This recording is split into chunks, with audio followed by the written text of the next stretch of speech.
Roll call of members of the Commission on Justice. The Honorable Chairperson Vicente Veloso III. Honorable Senior Vice Chairperson Cyril Beng Abuel Zaldivar. Honorable Vice Chairpersons Nayara Rose Bainto Aguinaldo, Jonathan Keith Flores, Juan Fidel Felipe Nograles, Alfredo Garbin Jr., Ramon Nolasco Jr. Regular members, Honorable Representatives Joel Peter Gonzaga, Doyle Liachon, Cheryl De Losa Montalia, Tyrone Agabas, Peter John Calderon, Daria Loyola, Manuel Luis Lopez, Corazon Nunez Malanaon, Josephine Ramirez Sato, Aleta Suarez, Hector Sanchez, Edsel Lagman, Eric Goyap, Lawrence Lau Fortun, Arlene Rosas, Sarah Luz Timbo, Sergio Dagook, and Maria Victoria Umali. For the ex-official members, the Honorable Speaker, Lord Alan J. Velasco, the Honorable Senior Deputy Speaker, Doyle Liachon, Honorable Deputy Speakers Ferdinand Hernandez, Evelina Escudero, Lauren Legarda, Conrado Estrella III, Prospero Pichay Jr., Roberto Puno, Eduardo Brother Eddie Villanueva, Arnolfo Arnie Teves Jr., Juan Pablo Rimpi Bondoc, Eric Martinez, Bernadette B.H. Herrera D., Justine Singson Mihan, Divina Grace Yu, Rogelio Ruel Pacquiao, Wesley Gatchalian, Bienvenido Abante Jr., Michael Romero, Camille Villar, Neptali Gonzalez II, Jose L. Atienza Jr., Rosemary Baby Arenas, Rodante Marcoleta, Henry Womenal, Pablo John Garcia, De Gracias Victor D.V. Savellano, Vilma Santos Recto, Mujib Hataman, Rufus B. Rodriguez, Striker Villa, Abraham Bambol Tolentino, Isidro Ungab, Marlene Len Alonte. The Honorable Majority Leader Ferdinand Martin Romualdez, Honorable Deputy Majority Leaders, Senior Deputy Majority Leader Jesus Crispin Remulla, Juan Miguel Macapagal Arroyo, Diane de Bolilla, Crystal Bagachin, Christopher de Venecia, Jesus Bong Suntay, Tyrone Agabas, Xavier Jesus Romualdo, Josephine Veronique Lacson Noel, Lawrence Defensor, Maria Teresa Colliantes, Via Cristina Fariñas, Roger Mercado, John Martin Yulcer Vonieto. The Honorable Minority Leader Joseph Stephen Caraps Paduano, Honorable Senior Deputy Minority Leader Janet Garin, Honorable Deputy Minority Leaders Jose Christopher Belmonte, Carlos Isagani Zarate, Shari Tan, Stella Luz Kimbo, Bayani Fernando, Argel Joseph Kabatbat, and the Honorable Chairperson of the Committee on Accounts, Paolo Duterte. Your Honor, the roll call shows that 13 members responded to the call, Your Honor. So we have a quorum. Yes, Your Honor. Okay, may we now go to approval of the May 27, minutes of the May 27, 2021 meeting. Any motion to dispense with the reading of the minutes? I move to dispense the reading of the minutes and move to approve the same, Mr. Chair. Any second to that motion? Second the motion, Mr. Chairman. Thank you. We only have one item in our agenda today. Esteemed colleagues, regular and ex-officio members of the committee. That is approval of the committee report and approval of the resolution dismissing the impeachment complaint filed by Mr. Edwin Cordevilla against Supreme Court Associate Justice Mario Victor F. Leonen. To recap, in hindsight, what transpired in our meeting last May 27 was that the committee found the impeachment complaint to be insufficient in form, as the allegations therein are not supported by the personal knowledge of the complainant. Neither was it supported by any authentic records. Thus, a motion was made to dismiss the impeachment complaint. The motion was carried by the affirmative votes of 44 members, with 0 negative votes and 0 abstention. Excuse me. The Secretariat prepared the committee report and the resolution dismissing the complaint. It too has distributed copies thereof to the members of the committee.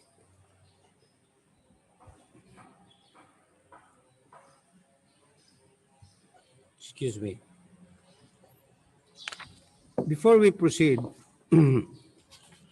allow me to clarify the role of the committee in impeachment proceedings. The rules of procedure in impeachment proceedings provide that the Committee on Justice shall first determine whether an impeachment complaint is sufficient in form, and thereafter substance before requiring the respondent to file an answer to the complaint. This process is not a trivial one, neither is it ministerial on the part of the committee. The rules mandate that an impeachment complaint must first be scrutinized on its face before a full-blown proceeding is conducted by the committee. This is to prevent impeachment complaints that do not meet the standards required by the rules and the Constitution from taking away precious time of the committee and this chamber. While this committee indeed has the power to issue subpoenas and other compulsory processes, this does not exempt a complainant from supporting allegations of malfeasance or misfeasance with facts and evidence admissible under the basic rules of evidence. In other words, an impeachment complaint must not be solely based on conjecture, news reports, or bare allegations. In stark contrast to the previous impeachment proceeding we had in the 17th Congress, the impeachment complaint against then Chief Justice Sereno was supported by certified true copies of Supreme Court issuances, memoranda, notices, and resolutions, which the committee then found to be sufficient to support the allegations in the complaint. From there, the committee issued subpoenas and heard testimonies from justices and officials of the Supreme Court to ferret out truth in the allegations. While we recognize and affirm the role of the committee in the impeachment process, we cannot allow this committee to be used as a tool in a fishing expedition that is bereft of sufficient ground to stand on. Impeachment is a sacred process of demanding public accountability from impeachable officers. But to allow a complainant to file a complaint without any supporting evidence and expect this committee to make a finding on the basis of evidence that is not allowed by our impeachment rules, a rule that has been borrowed from the language of Rule 5, Section 4 of the Rules of Court, as amended by Administrative Matter Number 00-2-10, May 1, 2000, it would be a mockery of this process. This we will not allow. Thank you.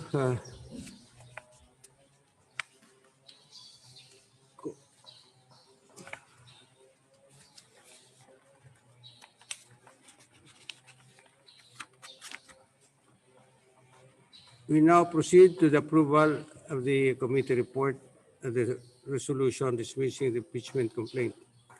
Is there any motion on this Motion matter? to approve, Mr. Chair. Second the motion, Mr. Chair. Second, Mr. Chair. Second. Second. There is a motion for the approval of the committee report and its attached resolution dismissing this impeachment complaint against Supreme all Court. around. I mean, you got your Victoria. death row and your shin guard. That is about all you get with these for protection. I bought these because I'm not super hardcore on the bike, and I like to get off and explore some things sometimes. Yes, Dinan. These have been a great move for that. They're very comfortable. Ay, second. Second. Yeah. Dinan, nagdidinig ka. May interference. Yeah. Oh, Yes, Yes, Dinan. Dinan. Continue. Mag-mute ka, yes, Dinan. Paki-mute lang muna kaya yung sino yung may interference. Again, there's a motion for the approval of the committee report and its attached resolution dismissing the impeachment complaint against Supreme Court Associate Justice Mario Victor Leonen. As required by the rules, such motion must be approved by the majority of all members of the committee. The committee is hereby directed to take the votes of all regular and ex officio members of the committee and to report to the chair the tally of the votes. Comsec. Thank you, Your Honor. On the motion to approve the committee report and the resolution dismissing the complaint against Supreme Court Associate Justice Mario Victor Leonen, A vote of yes is a vote in favor of the motion for approval, while a vote of no is a vote against the motion. For the regular members of the Committee on Justice, Senior Vice Chairperson Cyril Ben Abuel Zaldivar, Honorable Vice Chairperson Ayala Rose Bainto Aguinaldo, Comsec, I vote yes to the approval of the committee report. thank you, Your Honor. Honorable Vice Chairpersons Jonathan Keith Flores, Juan Fidel Felipe Nograles, Alfredo Garbin Jr., Ramon Nolasco Jr. Regular members, Honorable Representatives Ruel Peter Gonzaga, Senior Deputy Speaker Doyle Liachon. Yes, I vote to approve the committee report. Thank you, Your Honor. Honorable Representatives Cheryl De Rosa Montalia,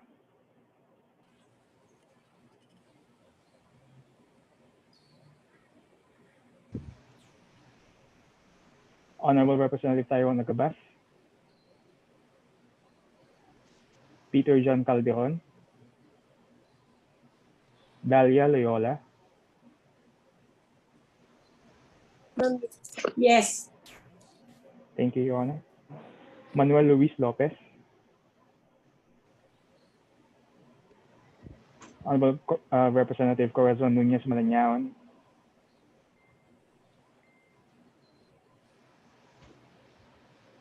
Honorable Representative Josephine Ramirez Sato, Aleta Suarez, Hector Sanchez. Your Honor, we received a yes vote from the Honorable Representative Edsel Lagman, Honorable Representative Eric Goyap. For the minority, Honorable Representatives Arlene Brosas, Sergio Dagook, and Maria Victoria Umali. I vote yes. Thank you, Your Honor. I saw from the screen yes vote from Representative J. Lacson Noel. Yes, Your Honor. We noted it already. Uh, For the ex officio members, Your Honor, the Honorable Speaker, Lord Alan Velasco, Honorable Deputy Speakers Ferdinand Hernandez, I vote yes for the dismissal. And vote yes for the committee report. thank you, Your Honor. Honorable Deputy Speaker Evelyn Escudero, I vote yes for the committee report. thank you, Your Honor. Deputy Speakers Lauren Legarda, Conrado Estrella III, Prospero Pichay Jr., Roberto Puno, Eduardo Brother Eddie Villanueva, Arnulfo Arnie Teves Jr., Juan Pablo Rimpi Bondoc, Eric M. Martinez, Bernadette B.H. Herrera D., Christine Singsong Mihan, Divina Grace Yu, Mr. Chair? Hindi pa pala ako. I vote yes, Mr. Chair, for the approval. thank you, the Honorable The Deputy Speaker committee Yu. report. Thank you, Honorable Deputy Speaker Yu. We proceed with the Honorable Deputy Speaker Rogelio Pacquiao, Wesley Gatchalian, Bienvenido Abante Jr., Michael Romero, Camille Villar. Your Honor, we received a yes vote from the Honorable Deputy Speaker Naftali Gonzalez II. We proceed to the Honorable Deputy Speaker Jose Atienza Jr. Yes. Yes. Thank you, Your Honor. Honorable Deputy Speaker Rosemary Baby Arenas. Mr. Chair, I vote yes to the committee report dismissing the impeachment complaint against Justice Marvick Leonen. Thank you. Thank you, Your Honor. Honorable Deputy Speaker Rodante Marcoleta, Henry Waminal, Honorable Deputy Speaker Pablo John Garcia. I vote yes to the committee report. Thank you, Your Honor. Honorable Deputy Speakers Deo Gracias Victor D.V. Severiano, Vilma Santos Recto, Mujib Hataman, Honorable Deputy Speaker Rufus Rodriguez, Mr. Chairman, I vote yes. Thank you. thank you, Your Honor. Honorable Deputy Speaker Strike Revilla, Abraham Bambol Tolentino, Honorable Deputy Speaker Isidro Ungab,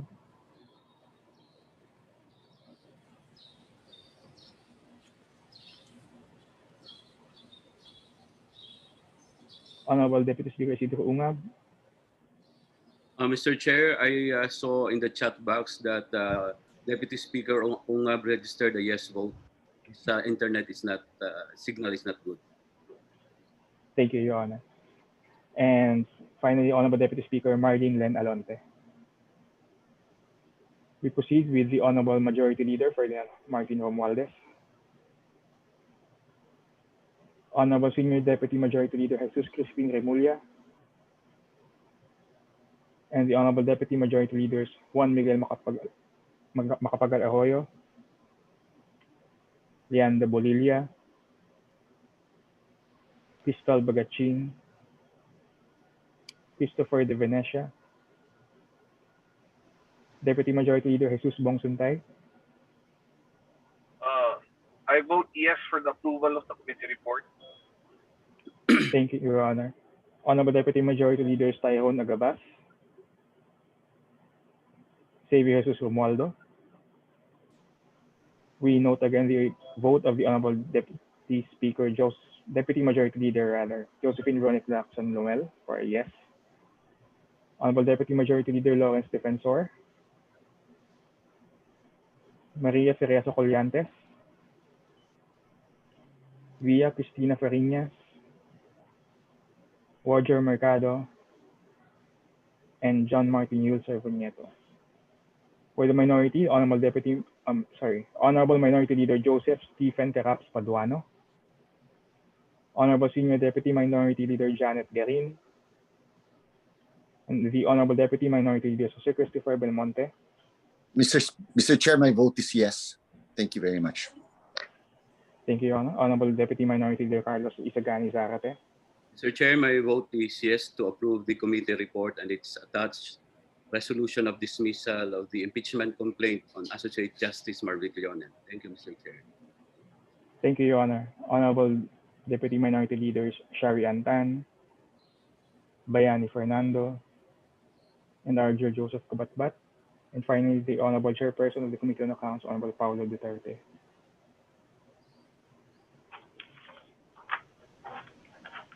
Your Honor, the initial... Yes, Your Honor. Can you make a second call? Yes, Your Honor.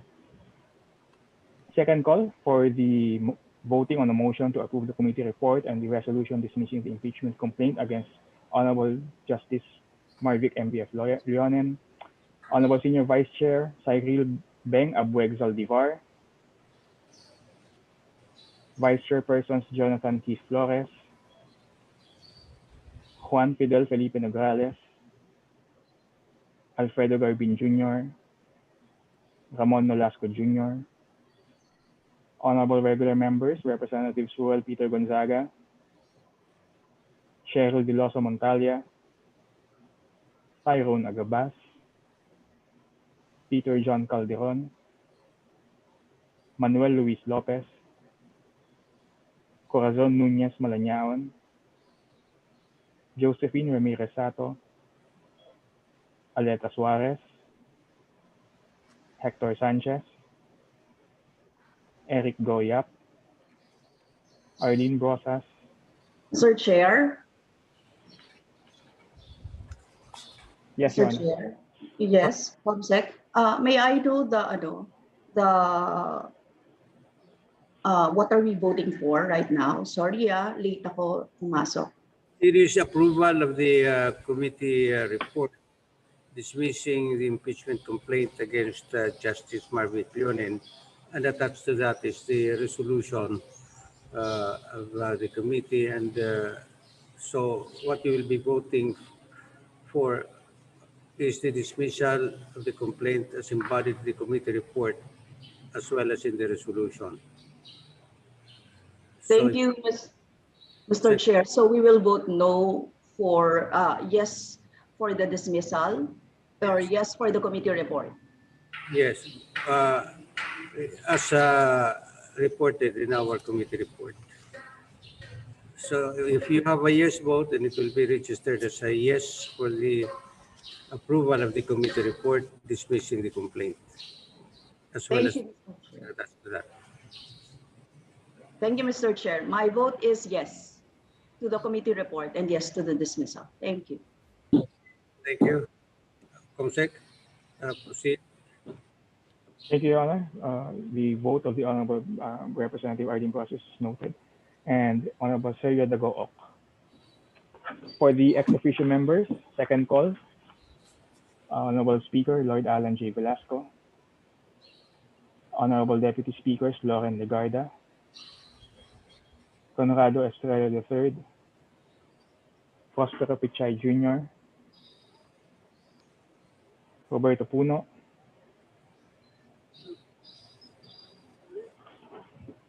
Brother Eddie Villanueva, Arnolfo Teves Jr., Juan Pablo Rimpi Bondoc,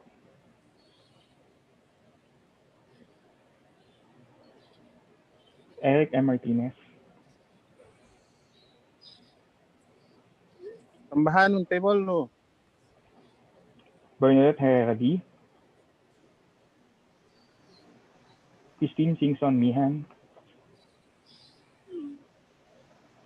Rogelio Joel Pacquiao, Wesley Gatchalian, Benvenido Abante Jr., Michael Romero, Camille Villar, Rodante Marcoleta, Henry Wominal, Deo Gracias Victor D. Visavellano, Vilma Santos Recto, Mujib Hataman, Strike B. Revilla, Abraham Bambol Tolentino, Marlene Len Alonte. Honorable Majority Leader Ferdinand Martin Romualdez, Honorable Senior Deputy Majority Leader Jesus Crispin Remulla, Honorable Deputy Majority Leaders Leandro Bonilla, Crystal Bagaching, Christopher De Venecia, Tyrone Agabas, Xavier Jesus Romualdo, Lawrence Defensor, Maria Teresa Colliantes, Via Cristina Fariñas, Roger Mercado, and John Martin Yul Cervonieto. Honorable Minority Leader Joseph Stephen Paduano, Honorable Senior Deputy Minority Leader Janet Garin, Mr. Chair. Congressman Hataman here. May I know how my vote is recorded? Your Honor, we have not yet recorded the vote from the Honorable Deputy Speaker Mujib Hataman. Can I now vote, Mr. Chairman? Yes, Your Honor. My vote is yes for the committee report. Thank you, Your Honor. Thank you. We proceed now to the Honorable Deputy Minority Leaders Sharian Tan, Bayani Fernando, Argel Joseph Kabatbat, and the Honorable Chairperson of the Committee on Accounts, Paolo Duterte. Your Honor, the roll call vote on the motion to approve the committee report and the attached resolution is as follows: 20 votes in favor of the motion to approve, 0 votes against, and 0 abstentions. Your Honor. With 20 votes in favor, 0 against, and 0 abstention, the motion is approved.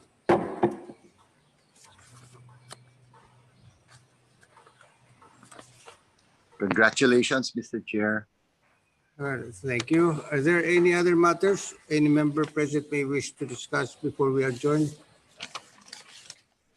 Mr. Chair, may I inquire if we will be conducting committee hearings during the break?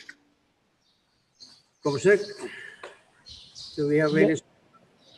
Your Honor, the Honorable Majority Leader has authorized all committees to conduct meetings during the break, and we will be sending notices for any scheduled meeting, Your Honor. Thank you, Comsec. Thank you, Mr. Chair. Okay. There being no other matters to discuss, is there any motion to adjourn the meeting? I move to adjourn, Mr. Chair. I Second, second the Mr. Chair. motion. Second, Mr. Chair. Having been moved, duly seconded, the motion to adjourn the meeting is carried. Thank you, Mr. Chair. Thank you, Mr. Thank you, Chair. Mr. Chair. Congrats ulit. Congratulations. Thank you, Mr. Chair.